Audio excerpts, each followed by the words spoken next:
In this video, we're going to take a look at real samples of gold and fool's gold, and I'm going to show you how you can easily tell the difference between the two. And these tests we're going to do, there's going to be 3 tests, and they're very simple tests. Anybody can do them. And the beauty of these tests are they're non-destructive, so you don't have to worry about ruining your sample. There's no crushing involved, no acids involved. And this is a good video to know, even if you're not into prospecting or treasure hunting or rock hounding or stuff like that. If you go camping, you go hunting, you go hiking, you spend any amount of time out here in the backcountry, you never know when you're going to find gold. And so this video will give you the confidence to know exactly what the difference is between gold and fool's gold. Man, it is very windy today. And I kind of had to climb up on the side of this cliff just to try to get out of the wind. But very beautiful area. And this is exactly the kind of area where you may stumble across stuff like this. These samples you see in front of you, these are full of gold and fool's gold. And so we're going to discuss, and I'm going to show you when you find stuff like this, how you can identify it correctly with full confidence and know whether you have the real stuff or you have the fake stuff. And this first test we're going to do, we're going to call this the visual test. And to do the visual test, you're going to have one of these. And this is called a loop, or a jeweler's loop. These are very inexpensive. You can buy them on Amazon for a nice one for around like 20 bucks. They do sell some for around 10 bucks. Don't buy those. They're very cheap. You're not going to be able to see the details that you need to see. But definitely buy one of these jeweler's loops. They come in really handy, and you most definitely will need one. They're basically just like a really fancy magnifying glass. All right, so the visual test, let's start with gold. This right here, this is what gold looks like. This is all gold. This is how gold is going to look in its natural form when you find it out in places like this. All this is gold. This rock is just full of gold. And so gold, it's what you call a noble metal, meaning it greatly resists corrosion. It resists tarnishing. The best way to describe gold is it's like a woman. It's very sexy. It has nice round and curvy edges to it. Has a nice deep rich color. The color will be consistent for the most part. It'll look like this yellow that you're seeing right here, but that can change if you have an alloy like silver that mixes in with it, and that will alter the color a little bit. But for the most part, it's going to look just like this. And then there are 2 types of fool's gold, and we're going to start with the first type, and that's called pyrite or iron pyrite. They're both the same thing. And this one, in my opinion, is the most easiest to identify. So everything you're looking at right now, all this yellow, this is also gold. But as you turn it to right in here, this area, see how it starts to look a little bit different? That is your pyrite. And pyrite will come in usually a silvery color, like you have a lot of in this sample, or it'll be a yellow color. And as pyrite oxidizes, it will turn a deeper yellow color, making it look more similar to gold. But pyrite is very easy to identify under a loop. It has a very cubic type shape to it. It's very crystalline.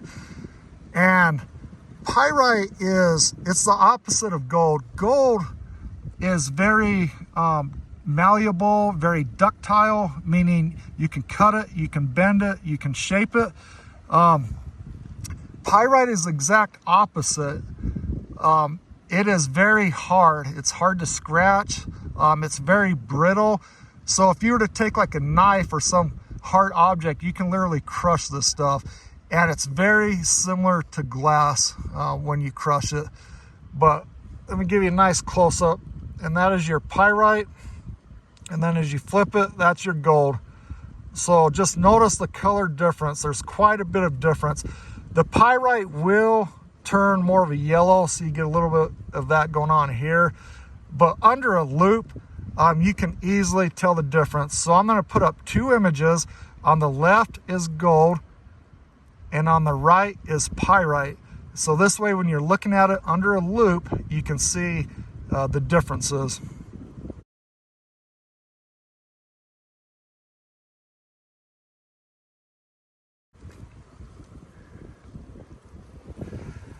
All right, our second type of fool's gold, and this one gets a little more trickier, and this is called chalcopyrite.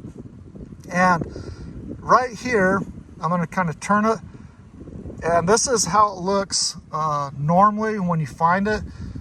And you can kind of see it has a color very similar to gold, and this will change in the lighting. And as I turn this, you got some more right here. Now on the top, all the way across this ridge right here, this is all actual real gold. So that's gold, that's gold. This is all gold that you're looking at here. So kind of notice the color difference. So there's your fool's gold, there's your chalcopyrite, and then there's your real gold. And then as I turn this more, and this is still chalcopyrite, but you'll notice it's starting to turn purple, blue, you got a little bit of green in there.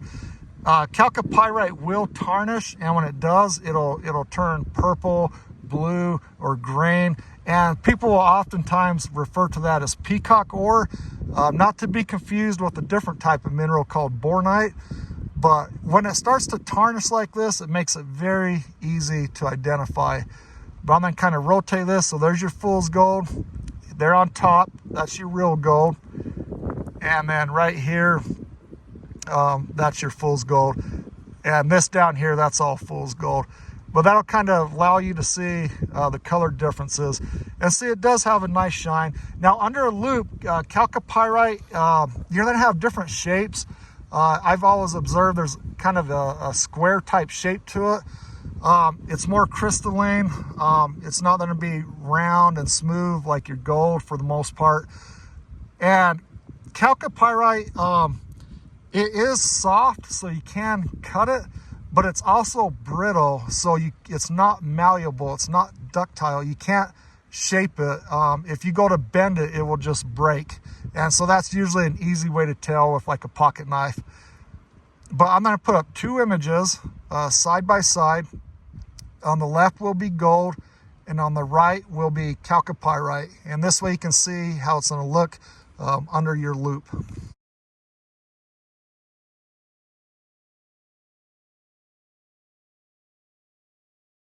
One thing I forgot to mention was both of your fool's golds, chalcopyrite and pyrite, will have striations in the minerals.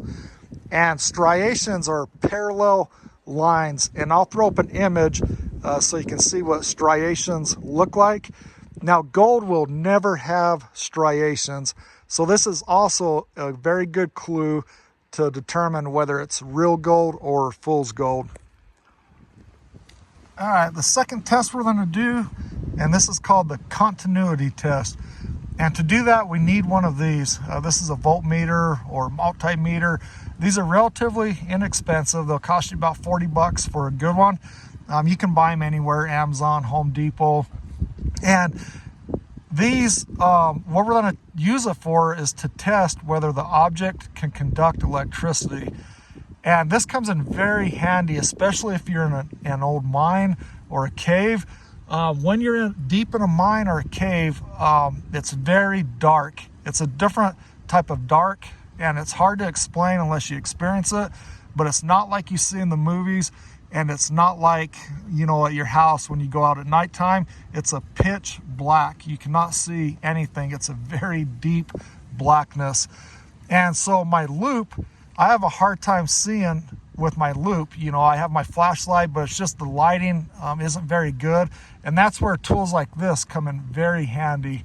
And so how this works, bear with me, my fingers are cold, it's freezing. But all you're listening for is a beep. Okay, you hear that? Don't worry about the numbers on the screen, we're just listening for the beep. So that lets me know that my ring can conduct electricity. I'm trying to hold these like chopsticks, But this is your gold. Gold is a great conductor of electricity, and gold doesn't tarnish or corrode, and that's why they try to use gold a lot of the times in high-end electronics. But bear with me, I'm holding these like chopsticks. But see, our gold will conduct. See, it conducts really nice. Now, we're going to start with the pyrite. Pyrite will not conduct electricity. In fact, none of your fool's golds do. And the reason is that the chemical formula for pyrite, it's 1 part iron, 2 parts sulfur. I think by weight, it's about half and half. Iron is a great conductor of electricity. Sulfur is not. Sulfur is the exact opposite. It's classified as an insulator. So the electron won't, it'll flow through the iron, but it'll get blocked at the pyrite. And so it doesn't matter where I test this at, doesn't matter how close I get, it will not conduct electricity. All right, next we have the chalcopyrite, your other type of fool's gold. Now, chalcopyrite consists of 1 part copper, 1 part iron, and 1 part sulfur. So it does have economical value because of the copper content. And chalcopyrite will also contain very small trace amounts of gold and nickel, but it will not conduct electricity. The electron will flow through the copper, it'll flow through the iron, but when it hits the sulfur, the insulator, it gets blocked. Man, it's getting cold out here. It's just a little bit above freezing, and that wind does not help. But here's your chalcopyrite.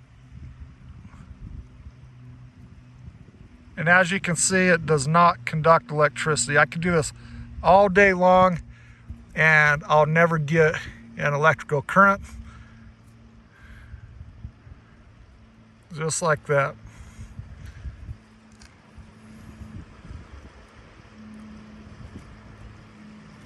Nothing. This last test, we're going to call this the shade test. And gold is a very cool metal.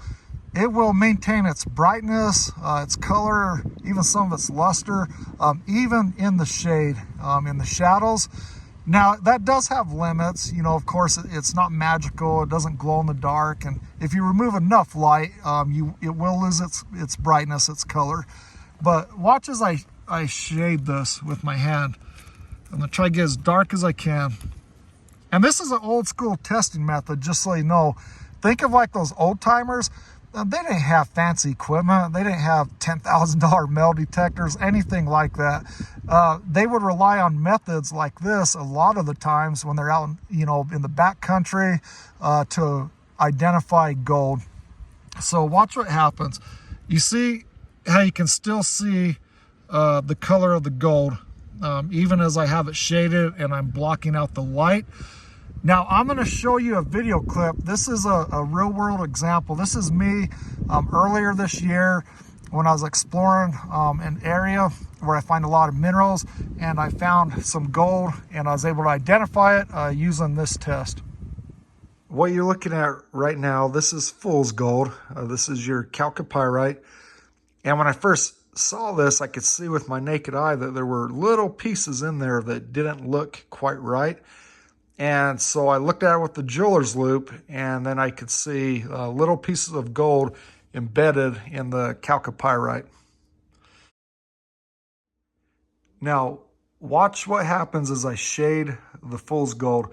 It'll immediately lose all of its luster, its brightness, its color, just basically disappears. And all that's left behind is the gold, and the gold is the yellow metal that you see. And this right here is just a before and after picture. And this way you can clearly see the difference between the two. For the last test, we're going to let Mother Nature help us out. We're just kind of here underneath the tree. Got a little bit better shade. But this will kind of give you a good idea. But now that we're in the shade and out of the direct sun, see how easily you can see the gold? It's still bright, has good color to it. But the chalcopyrite and the pyrite, they've lost a lot of their luster, lost a lot of their color. And so this is a nice way to easily identify gold, and you can clearly see the difference between the gold and the fool's gold when you remove a source of light like the sun. Back when I was 22 years old, fresh out of the military, and I landed a really nice job here in Colorado. And I was at a creek just like this one, and I was fishing. And there's little fish in here. I don't know if you can see them. I'll zoom in right there, and there's some small German brown. See it? Right there. Kind of right in that area. But little creeks like this, you can find a lot of little fish. But anyways, I was fishing, going along. I didn't know nothing about minerals or rocks or anything like that. And I looked down on the side of the creek, and all I remember is they were red rocks, and they had what I thought was gold, man. I thought I struck it rich. And I didn't know nothing about gold, just what I'd seen in movies. And I started grabbing all the pieces I could, putting them in my pockets, making a mental note of where I was at so I'd know how to get back there. And at that time I had a roommate, and my roommate, he grew up in Cripple Creek, and Cripple Creek is a mining district here in Colorado. And so he knew a lot about minerals, or a lot more than me. And I showed him, you know, all my quote unquote gold I'd found, and he started laughing. He said, "Man, you got fooled." And he took out his pocket knife, and before I knew it, he was just crushing all my gold right in front of me. And my gold was just breaking into tons of little pieces, and it was nothing but pyrite. And of course, for the next month or two, he teased me, you know, as friends do, and we had a good laugh about it. And at the time I was disappointed, but now of course I look back on it, it's funny. But it happens. If you're gonna spend time out here messing around, everybody's gonna get fooled at least once with fool's gold. But hopefully with what you saw in this video, you'll easily be able to tell the difference and have the confidence you need to know what is fool's gold, the real stuff, and the fake stuff. But I hope you enjoyed this video, and if you like this kind of stuff, don't forget to give it a thumbs up, and until next time.